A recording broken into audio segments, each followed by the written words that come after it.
आज का पाठ स्तूप पर आधारित है, जिसमें सांची के स्तूप का अध्ययन हम आज करेंगे। स्तूप का पाली भाषा में थूप कहा गया है, जिसका शाब्दिक अर्थ ढूहा, चबूतरा अथवा ढेर है। प्रायः स्तूप के लिए चैत्य शब्द का प्रयोग किया जाता है, जिसका अभिप्राय चुनना होता है। अशोक ने अनेक बौद्ध स्तूपों को बनवाया, जिसका उल्लेख चीनी यात्री वेनसांग तथा फाहियान ने अपने यात्रा वृतांत में किया। स्तूप 4 प्रकार के होते हैं। शारीरिक स्तूप, इनमें महात्मा बुद्ध के शरीर, धातु, केश, दंत आदि हैं, ये प्रधान स्तूप हैं। पारभौतिक स्तूप, इसमें बुद्ध के उपभोग की वस्तुएं हैं। उद्देशिका स्तूप, ये स्तूप बुद्ध के जीवन से संबंधित घटनाओं के स्थान पर स्थापित किए गए हैं।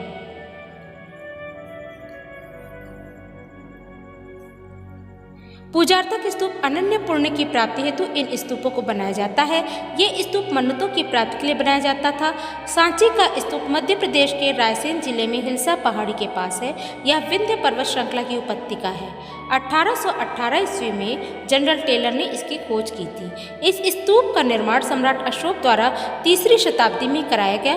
पहले यह स्तूप ईंटों का बना हुआ था, परंतु शुंग काल में इसके चारों ओर पत्थर का घेरा बना दिया गया, जिसका आकार लगभग 2 गुना हो गया। एक पहाड़ी पर 3 स्तूपों का निर्माण हुआ है। एक विशाल तथा 2 छोटे स्तूप हैं। महास्तूप में भगवान बुद्ध के, द्वितीय में अशोककालीन धर्म प्रचारकों के तथा तृतीय में बुद्ध के 2 प्रमुख शिष्यों के, सारिपुत्र तथा महामोद्दालयन के धातु अवशेष सुरक्षित हैं। महास्तूप का निर्माण अशोक के काल में ईंटों से हुआ था तथा उनके चारों ओर काष्ठ की वेदिका बनी थी, किंतु शुंग काल में उसे पाषाण पट्टिकाओं से जड़ा गया तथा वेदिका भी पत्थर की ही बनाई गई। स्तूप का व्यास 126 फुट तथा ऊंचाई 54 फुट कर दी गई, जिससे इसका आकार पहले से 2 गुना हो गया। सातवाहन युग में वेदिका की चारों दिशाओं में 4 तोरण लगा दिए गए। महास्तूप में 3 मेधियाँ थीं, जो भूमि तल, मध्य भाग और हमिका पर थीं। यह उल्टे कटोरे की आकृति क्या है।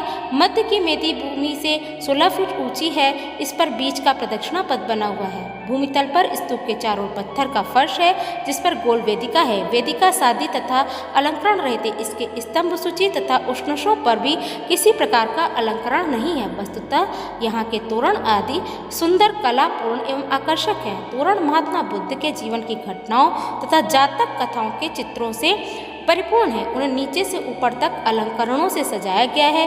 वे अपने वास्तु से ज़्यादा लगभग अलंकरणों के लिए प्रसिद्ध हैं। लगभग 34 फुट ऊंचे इन तोरण में 2 सीधे स्तंभ हैं।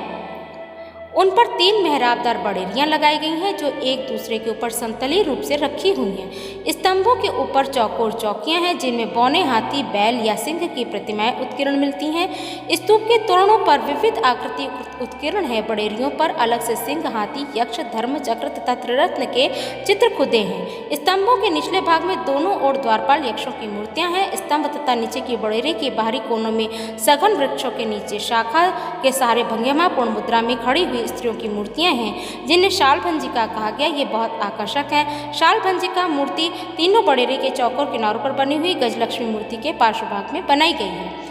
अंतिम सिरों पर स्तूप पूजा, वृक्ष पूजा, चक्र पूजा के दृश्य के साथ हाथी, मृग, कमल, बेली, पीपल आदि अनेक आकृति होती है। ये सभी अंकन उत्कृष्ट एवं कलात्मक हैं। सांची के द्वितीय स्तूप का वास्तु भी महास्तूप के समान है। इसमें कोई तोरण द्वार नहीं है। इसकी वेदिका पर बहुसंख्यक चित्र उत्कीर्ण मिलते हैं। इसमें 3 वेदिका है, एक भूमितल पर, दूसरी मध्य में तथा तीसरी हर्मिका पर। भूमितल की वेदिका पर प्रायः वे सभी दृश्य हैं जो महास्तूप के तोरणों में मिलते हैं। तृतीय स्तूप में एक ही तोरण द्वार बना है। यह अपेक्षाकृत बाद की रचना है तथा उत्कीर्ण अलंकरणों से युक्त है। इसकी वेदिका बहुत ही सुंदर आकृति की है।